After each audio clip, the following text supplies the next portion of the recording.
മല്ലു ഫുട്ബോളിന്റെ മറ്റൊരു വീഡിയോയിലേക്ക് എല്ലാവർക്കും സ്വാഗതം. അപ്പൊ നമ്മളിവിടെ അർജുനുണ്ട്. ബ്രോ സുഖാണോ അവിടെ? സുഖം ബ്രോ. അങ്ങനെ പോണു. അവിടെ എന്തൊക്കെയുണ്ട് വിശേഷം? നന്നായിട്ട് പോകുന്നു. അപ്പൊ കഴിഞ്ഞ 2 മത്സരങ്ങളില് എനിക്ക് തോന്നുന്നു ഒരു തിരിച്ചുവരവിന്റെ ഒരു സൂചനയൊക്കെ കാണുന്നുണ്ട്. 5-1 സ്പോർട്ടിംഗ്, 5-2 വെസ്റ്റ് ഹാം. ബ്രോ എങ്ങനെയുണ്ടായിരുന്നു കഴിഞ്ഞ 2 പെർഫോമൻസുകള്?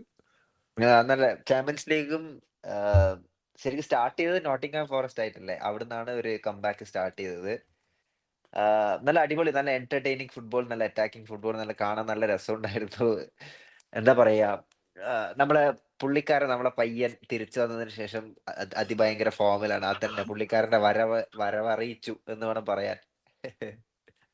സത്യം പറഞ്ഞാൽ ബ്രോ പലപ്പോഴും പറഞ്ഞിട്ടുണ്ട് ഓഡിഗാർഡാണ് ആ മിഡ്ഫീൽഡ് കൺട്രോൾ ചെയ്യുന്നത്. പലപ്പോഴും എപ്പോൾ പ്രസ് ചെയ്യണം, എപ്പോൾ അറ്റാക്ക് ചെയ്യണം, ഒരു ക്ലിയർ കട്ട് ആയിട്ടുള്ള ഒരു ചാൻസ് ഒക്കെ ക്രിയേറ്റ് ചെയ്യാൻ അത് കറക്റ്റായിട്ട് കാണുന്നുണ്ട്. ഇപ്പോൾ സാക്കയുടെ റണ്ണും അല്ലെങ്കിൽ നിങ്ങൾ ക്രിയേറ്റ് ചെയ്യുന്ന ചാൻസ് നോക്കി കഴിഞ്ഞിട്ടുണ്ടെങ്കിൽ ആരും എക്സ്പെക്ട് ചെയ്യാത്ത ബോൾ കൊടുക്കുന്നത് ഓഡിഗാർഡാണ്. അല്ലെങ്കിൽ പുള്ളി വന്ന് മിഡ്ഫീൽഡിൽ നിന്ന് ബോൾ വാങ്ങി അപ്പോഴത്തേക്ക് സാക്കയുടെ റണ്ണ് വരും, അല്ലെങ്കിൽ ട്രൊസാർഡിന്റെ ആ കറക്റ്റ് ആയിട്ടുള്ള പൊസിഷനിൽ നിൽക്കും.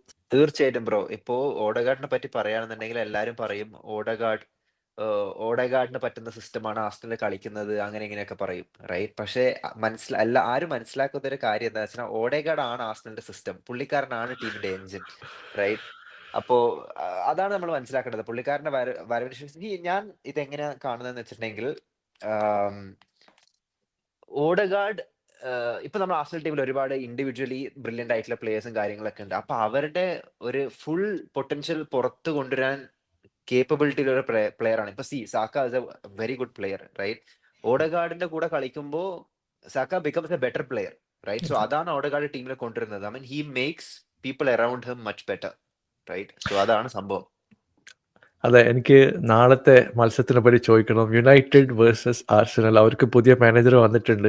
ഇപ്പൊ കഴിഞ്ഞ റൈറ്റ്. 2 മത്സരങ്ങളിൽ ഒരു ചെറിയ പോസിറ്റീവ് സൂചനയൊക്കെ കിട്ടുന്നുണ്ട്. പ്ലേയേഴ്സ് ഇപ്പൊ മാനേജർ ബൗൺസ് ആണോ അല്ലെങ്കിൽ പുള്ളിയുടെ സിസ്റ്റത്തിന്റെ അല്ലെങ്കിൽ ട്രെയിനിങ്ങിന്റെ കഴിവാണോ എന്ന് അറിയില്ല. ഇപ്പൊ നമുക്ക് പറയാൻ പറ്റില്ല. പക്ഷേ ഒരു ഒരു നന്നായിട്ട് കളിക്കുന്നുണ്ട്. അവര് ഇതുപോലെ തന്നെ ഗോൾ സ്കോർ ചെയ്യാൻ തുടങ്ങിയിട്ടുണ്ട്. ബ്രോ എന്താണ് ഒരു എക്സ്പെക്ടേഷൻ നാളത്തെ മത്സരത്തിൽ?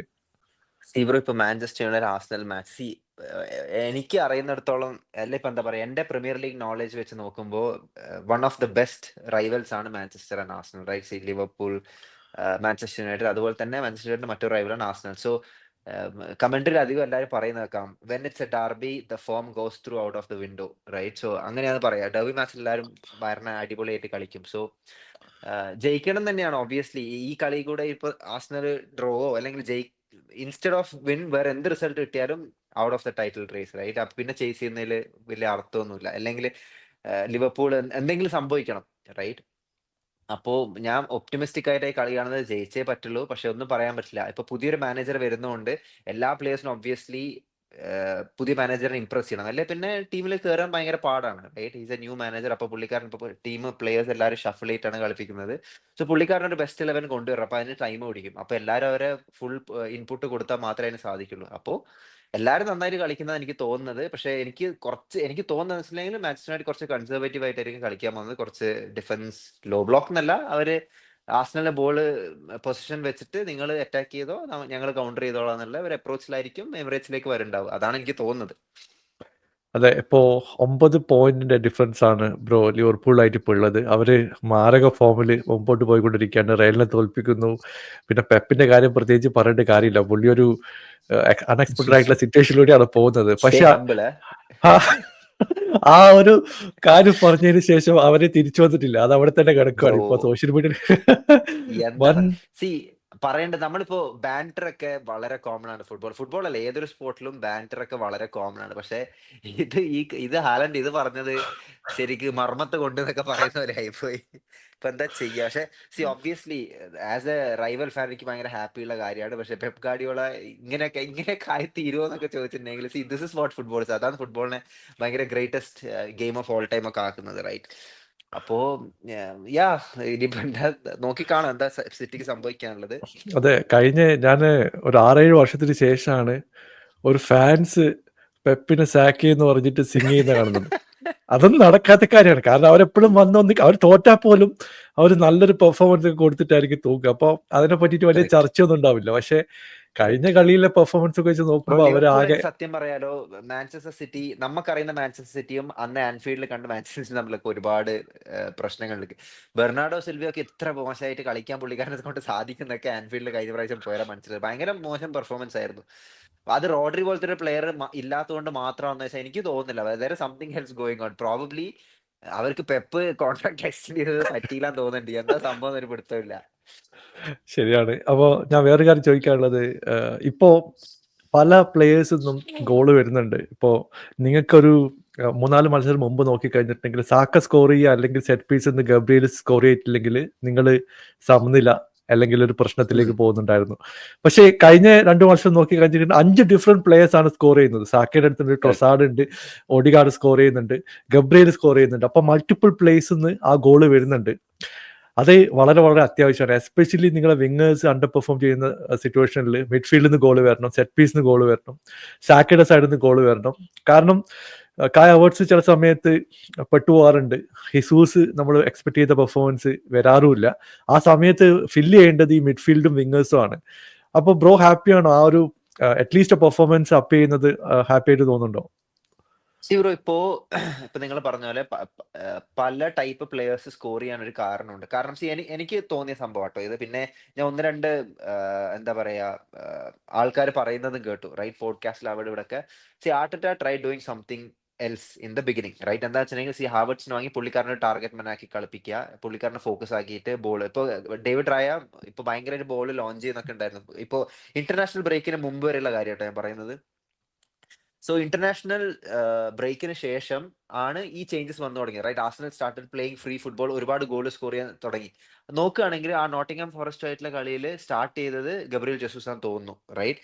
അവര് ഈ ഒഡഗാർഡ്, പിന്നെ സാക്ക, ഗബ്രിയേൽ ജെസൂസ്, ഇവർ മൂന്ന് പേര് നമ്മളൊരു ട്രാൻസിഷൻ പ്ലേ ഒക്കെ ഒരു ചെറിയ ക്യാമിയോ നമ്മൾ കണ്ടിട്ടുണ്ടായിരുന്നു. അത് ഭയങ്കര രസമുണ്ടായിരുന്നു കാണാൻ. ഹവാർട്സിനെ പോലത്തെ ഒരു പ്ലെയറിന് അങ്ങനെ കളിക്കാൻ പറ്റില്ല, റൈറ്റ്. ഗബ്രിയേൽ ജെസൂസ് എന്ന് പറഞ്ഞാൽ ഭയങ്കര സ്ലീക്ക് ആയിട്ടുള്ള പ്ലെയർ ആണ്. പുള്ളിക്കാരനെ വൺ ടച്ച് ഒക്കെ കളിക്കാൻ പറ്റും. ഹവാർട്സ് ഒക്കെ വൺ ടച്ച് കളിക്കാൻ നമ്മൾ ഇതുവരെ കണ്ടിട്ടില്ലല്ലോ. പോസിബിളി ഉണ്ടാവുമായിരിക്കും ഹിയർ ആൻഡ് ദർ, റൈറ്റ്. പക്ഷെ എനിക്ക് തോന്നുന്നത് ടാക്ടിക്സിൽ കുറച്ച് ട്വീക്സ് വരുത്തിയിട്ടുണ്ടെന്നാണ് എനിക്ക് തോന്നുന്നത്, റൈറ്റ്. അതുകൊണ്ടാണ് ഓരോ പ്ലേയേഴ്സിന് ഇപ്പൊ മാറി മാറി ഇൻപുട്ട് ഒക്കെ വരാൻ തുടങ്ങിയത്. ഇപ്പൊ Martinelli started scoring in champions league, Saka ഭയങ്കരമായിട്ട് ഔട്ട്പുട്ട് കൊടുക്കാൻ തുടങ്ങി. ഇൻ ദ സെൻസ് പുള്ളിക്കാരൻ ഇപ്പോൾ ഓൾമോസ്റ്റ് എല്ലാ കളിയിലും ആവറേജ് നോക്കിയാൽ 8+ ആണ് റേറ്റിംഗ് വരുന്നത്, റൈറ്റ്. എല്ലാ കളിയിലും ഒന്നിൽ കൂടുതൽ, രണ്ടിൽ കൂടുതൽ ഗോൾ ഇൻവോൾവ്മെന്റ്സ് കാണുന്നുണ്ട്. സോ അതാ ഓഡഗാർഡ് സാക്ക കോമ്പിനേഷൻ നന്നായിട്ട് വർക്ക്ഔട്ട് ആവുന്നുണ്ട്, റൈറ്റ്. ഇനിയിപ്പോ വേണ്ടുന്നത് മാർട്ടിനെല്ലി നമ്മള് പല മീഡിയാസ് അല്ലെങ്കിൽ ഈവൻ ആർസണൽ ഫാൻസ് പല ആൾക്കാരും മാർട്ടിനെല്ലിനെ ക്രിട്ടിസൈസ് ചെയ്യുന്നുണ്ട്. To an extent it is true, right. പുള്ളിക്കാരൻ മുമ്പ് കൊടുത്തിരുന്ന ഔട്ട്പുട്ട് ഒന്നും കൊടുക്കുന്നില്ല. അതിന് തക്കതായ കാരണമുണ്ട്. ലാസ്റ്റ് മാർട്ടിനെല്ലിന്റെ ഫുൾ പൊട്ടൻഷ്യൽ നമ്മൾ കണ്ടല്ലേ, നല്ലൊരു ഗോൾ സ്കോറിംഗ് വിങ്ങറായിട്ട് കണ്ടത് ഗ്രാൻഡ് ജാക്ക ടീമിൽ ഉണ്ടായിരുന്ന സമയത്താണ്. റീസൺ ബീങ് ഗ്രാനിറ്റ് ജാക്കിയും മാർട്ടിനെല്ലിയും തമ്മിൽ നല്ല കോമ്പിനേഷൻ ആയിരുന്നു. കാരണം മാർട്ടിനെല്ലിക്ക് മിഡ്ഫീൽഡിൽ നിന്ന് ബോള് നന്നായിട്ട് ട്രാൻസ്ഫർ ചെയ്ത് കൊടുക്കുന്ന ഒരു പ്ലെയർ ജാക്കി ആയിരുന്നു. ഇപ്പൊ ഡെക്ലൻ റൈസ് ആണ്. Declan Rice is a right footed player, right. And obviously is restricted to play through the right. അപ്പോ അതാണ് പിന്നെ ആ ഒരു combination midfield Rice, Partey, Merino വന്ന്. അപ്പൊ ഞാൻ വിചാരിച്ചത് മെറീനോ വാങ്ങുന്നതുകൊണ്ട് ഉദ്ദേശിക്കുന്നത് മേ ബി മാർട്ടിനെല്ലിക്ക് കറക്റ്റ് സപ്പോർട്ട് കൊടുക്കുക, റൈറ്റ്. പുള്ളിക്കാരൻ ഇപ്പോൾ ഒരു ബോക്സ് ടു ബോക്സ് കളിക്കുകയാണെന്നുണ്ടെങ്കിൽ മാർട്ടിനെല്ലിക്ക് ആ സപ്പോർട്ട് കിട്ടും, റൈറ്റ്. അപ്പോൾ വന്നതിന് ശേഷം മിക്കൽ മെറീനോ കുറെ കളി ഇഞ്ചോർഡ് ആയി പുറത്തായി. പിന്നെ മാർട്ടിനെല്ലിക്ക് അഗൈൻ കൊടുക്കേണ്ട സപ്പോർട്ട് പുള്ളിക്കാരന് കിട്ടുന്നതുമില്ല. പിന്നെ മിഡ്ഫീൽഡിൽ തന്നെ ഭയങ്കരമായിട്ട് റൊട്ടേഷൻ വരുന്നുണ്ട്. ഇപ്പൊ കുറച്ചുള്ള ജോർജിനോ കളിക്കുന്നുണ്ട്, റൈസ് കളിക്കുന്നുണ്ട്. അപ്പോ ഈ ഒഡഗാർഡ് സാക്ക കോമ്പിനേഷൻ നന്നായിട്ട് വർക്ക്ഔട്ട് ആവുന്നതുകൊണ്ട് ആർസണലിന്റെ മിക്ക അറ്റാക്കും വരുന്നത് റൈറ്റിലൂടെയാണ്, റൈറ്റ്. അപ്പോ മിക്കൽ ആർട്ടനെ ശരിക്ക് കണ്ടുപിടിക്കേണ്ട ഇപ്പൊ എനിക്ക് തോന്നുന്നത് ഇപ്പൊ നല്ലൊരു ഫുട്ബോളിംഗ് ഓപ്പോസിഷൻ വന്നിട്ടുണ്ടെങ്കിൽ സാക്കേനെ ഒരു 2 പ്ലെയറിനെ വെച്ച് ലോക്ക് ചെയ്തിട്ടുണ്ടെങ്കിൽ നമ്മൾ എവിടുന്ന് ഗോൾ സ്കോർ ചെയ്യുന്നത് നമ്മൾ കണ്ടുപിടിക്കണം, right. Obviously set pieces is one.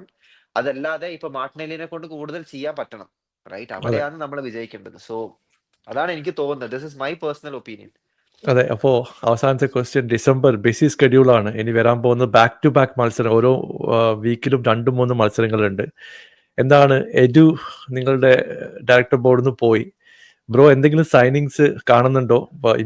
Backup വരാനുള്ള ചാൻസ് ഉണ്ടോ ജനുവരി? എസ്പെഷ്യലി പാർട്ടിയുടെ ഇഞ്ചുറി ഇപ്പോൾ ഒരു ന്യൂസ് റിപ്പോർട്ട് ആയിട്ടുണ്ട്. അപ്പോൾ മിഡ്ഫീൽഡ് ആണെങ്കിലും പ്രോബ്ലി ലൈക്ക് ഡിഫൻസിൽ ഒരു റൈറ്റ് വിംഗ് ആയിട്ടോ അല്ലെങ്കിൽ ലെഫ്റ്റ് സാക്കൊക്കെ ഒരു ബാക്കപ്പ് ആയിട്ടോ ഒക്കെ നമ്മൾ ഡിസ്കസ് ചെയ്തിട്ടുണ്ടായിരുന്നു. അങ്ങനെ ആരെങ്കിലും വരാൻ ചാൻസ് ഉണ്ടോ?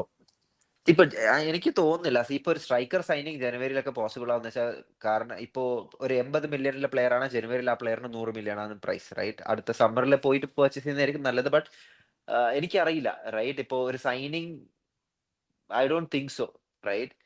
ഇഞ്ചുറി മിഡ്ഫീൽഡിൽ ഒരു സൈനിങ് ഉണ്ടാവും ഐ ഡോണ്ട് തിങ്ക് സോ. ഇപ്പൊ 2 പ്ലേയേഴ്സ് ഇഞ്ചേർഡ് ആണെന്ന് പറയുന്നുണ്ട്. മിക്കൽ മെറിനോന്റെ നീ ഇഷ്യൂ ഉണ്ട്, പിന്നെ തോമസ് പാർട്ടിക്ക് ഒരു മസിൽ ഇഞ്ചുറി ഉണ്ട് റൈറ്റ്. അപ്പൊ മാഞ്ചസ്റ്റർ യുണൈറ്റഡിന്റെ കൂടെ എന്താ ചെയ്യാന്ന് അറിയില്ല. മേ ബി ജോർജിന്റെ ഇട്ടിനെ കാണാൻ കളി നല്ല രസമായിരിക്കും. ഇപ്പൊ ട്രാൻസിഷൻ ഒക്കെ വരുന്നേരം ഭയങ്കര കോമഡി ആയിരിക്കും.